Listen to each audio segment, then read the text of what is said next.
the whacked out news. People breaking the law. Ha ha, fighting in the nude. Ha, drunk people pooping in the street. Ha ha, it's the whacked out news. So many people on meth. Ow!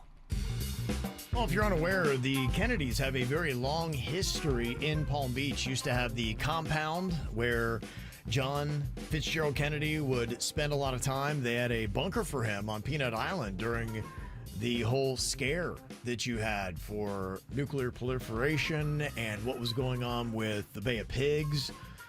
I bet that thing all was that kind of stuff. Loaded with scotch and women.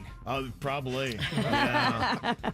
And then in the early 90s, you had the Kennedy rape trial that happened on Palm Beach that was all over all the news networks. That had to be early 90s, right? Because I remember being pretty little. Maybe 91, 92. Yeah, was it William Kennedy Smith or something like that? It sounds I think familiar. was the name, so he was just one of the Kennedys. There were certain words I just remembered hearing. Compound. Okay, yeah, that's what they had. A supposed compound. I'm not even sure really where on the island where it is.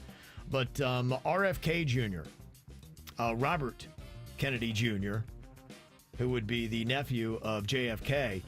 Of course, with the Kennedys, he had a little bit of a history on Palm Beach, and you might have seen him because he is right now trying to get confirmation. And so he's going against the Senate, and they're grilling him. And he's got some family members that don't speak real kindly of him, including his own cousin that came out this week. And here is Jimmy Kimmel cracking a joke about it. Robert Kennedy Jr., Donald Trump's pick to run the Department of Health and Human Services, faced the Senate today. Bob and his brainworm answered questions for 3.5 hours. Yesterday, his first cousin, Caroline Kennedy, daughter of JFK, made a video opposing his confirmation and adding to the long list of crazy stories about this crazy person. His basement, his garage, his dorm room were always the center of the action, where drugs were available, and he enjoyed showing off how he put baby chickens and mice in a blender to feed to his hawks. Well, that explains why he lost the job at Jamba Juice, I guess. Yeah. What? Is that real? He's got some interesting things, yeah, if you kind of dig a little bit deeper in some of the stories about RFK. But if you did not know, he battled heroin for many years. 14 years he was on heroin. And look, I guess I can understand because, you know, his dad was assassinated when he was just a teenager. And so, I mean, that obviously is going to rock you. In fact, I think he was only 15 years old when he became addicted to heroin. But he had a younger brother named David who also got into heroin, and maybe it's because of RFK. I don't know, but it was 13 when he decided to pick it up. Oh, my. Yeah, and I did not know this, but apparently RFK's younger brother, he died at the age of 28 of an overdose at the Brazilian Court Hotel on Palm Beach in April of 1984. I love that hotel. Yeah, I'd never heard that story. I've never heard of that hotel. I've lived here my whole life. Never heard of that one, huh? Cafe Boulud? No. It sounds like you're talking about a place in L.A. Yeah. Yeah, so I guess what had happened was his cousin Caroline Kennedy, I guess they had a family function going on, and David showed up intoxicated and got thrown out of the Easter gathering. And then he checked into the hotel with his brother, and then a secretary found him dead on April 5th. Oh, my. Yeah. That's terrible. Yeah, RFK then got arrested for heroin possession in 1983, went into rehab, and now he's been in recovery for 40 years. And so now he's kind of an advocate for it. But, yeah, I'd never heard that story. I didn't know that one of the Kennedys had died of an overdose. Wow. Yeah, in the Brazilian Court Hotel back in the day. There is a Detroit priest who was charged in Illinois this week in connection with a November incident in which he allegedly flossed his teeth with the hair of a teenage girl. Oh, my gosh. Reverend Carlos Martinez surrendered to police in Illinois and is facing a misdemeanor battery charge that could land him in jail for up to 1 year. Please tell me the hair wasn't connected to the scalp. Now listen to the full story. Yeah, was here. the hair connected to the girl? Because that is important. Oh, we're going to get there. Oh, my God. Martins was in Illinois in November while working as a traveling priest.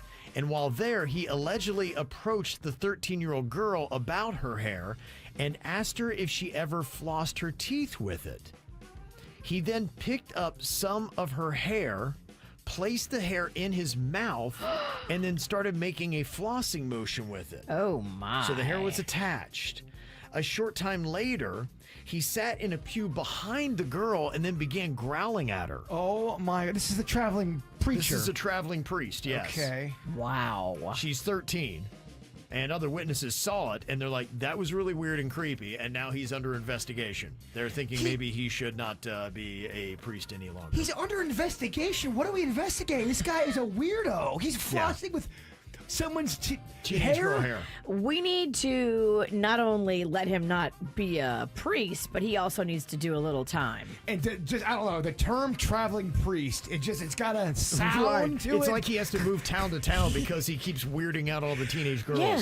If you keep moving, Yeah. the victims maybe don't catch up to you until you've stacked up a few. He's not spreading the good word. He's leaving the town because of his weird ways. That's it.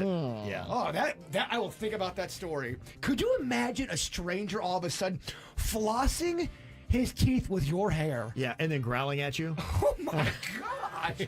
It's gone wrong. That is the makings of a nightmare. We got to get this monster away from kids. Yeah, well, what are we investigating? I've heard enough. Yeah, book them. Now, this is kind of odd. When you're in an escape room, you're usually trying to get out, right? Yeah. Well, there's a guy in Oklahoma got arrested after he allegedly broke into an escape room business.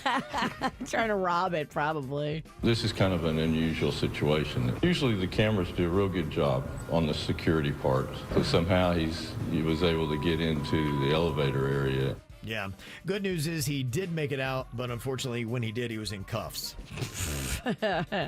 A 94-year-old woman in Oregon was cited for allegedly driving 106 miles per hour on the interstate. Grandma. Whoa. Usually the blue hairs are going slow. 106. Wow. Good Lord. How about that? There is a woman who's really cool with her husband and his love for Bigfoot. He went out apparently on all kinds of excursions trying to find Bigfoot. But she did later find that he was getting into more than just Sasquatch. He was getting into his ex, who was going on the excursions with him. Oh. Okay, that we're not sucks. searching for no Bigfoot. No. We are searching for Yeah. yeah. Yeah. He was- She is now filed for divorce. A woman was arrested after throwing a brick through her ex-husband's window, and then she tried denying it, and it didn't sound like she did a very good job of it here. You're the one banging on here? Yeah, I'm trying to get in touch with my ex-husband. I banged on the door because he won't let me in. He took You live my here or no? stuff. Did you launch anything in there? No.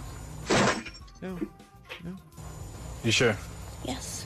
If you cannot afford a lawyer For what? Wait. for breaking the window with I a didn't brick, break the window. we'll speak I about did that not now. break the window. Okay. If you want to speak to me about it, we can, but I have Yes, to read you I the same want to speak rights. with you. Yes, I want to speak with you. I did not Just break give me a the second so I window. can read your rights and then we'll go from there, okay? Wait, officer, Yeah, let's go to- officer, I did not break the window. He does have a video of you breaking the window. I always love that when the criminal doesn't. They don't realize that there's a video, and then they show them like, "Oh yeah, okay, I did it." Yeah. Ring doorbells. You got to watch out for those things. They're everywhere. They're everywhere. Love these stories. Somebody bought a painting at a garage sale in Minnetonka, Minnesota for $50, and it turns out the title of the painting is Elamar, and it has a man smoking a pipe by the ocean. When they did a bigger review of it, they realized it was a long-lost Vincent van Gogh painting. Whoa. Worth probably $15 million. What? That's a cool story. Oh, my gosh. You never know when you're out there shopping and garage Yep. sailing and thrifting. You never know what you're gonna find. At Thrift World with some unnamed hottie who's just giggling and filming. Yep. Yeah, And that's just- You never know what you're going to find, a painting or love. Yeah, that's exactly what I meant. And just in time for the weekend, there is a chance that the Earth could end in 2032. They've spotted a 300-foot asteroid with a 1.3% chance of hitting Earth in that year. So they're not going to know the true chances until 2028, but Just make sure you have your affairs in order before that date. I just believe that they're never gonna tell us if the big one's coming. I think it's just gonna hit, and then they're telling us now. There's one coming in 2028. They've been doing this for so long, and then there'll be a story in 2 weeks. Kevin will have a meteorite just past Earth. NASA just found. Yeah, right. That's how they do it usually. Yeah. I don't know. All right. I don't think they're gonna tell us. This is how we do. It's the KBJ Show.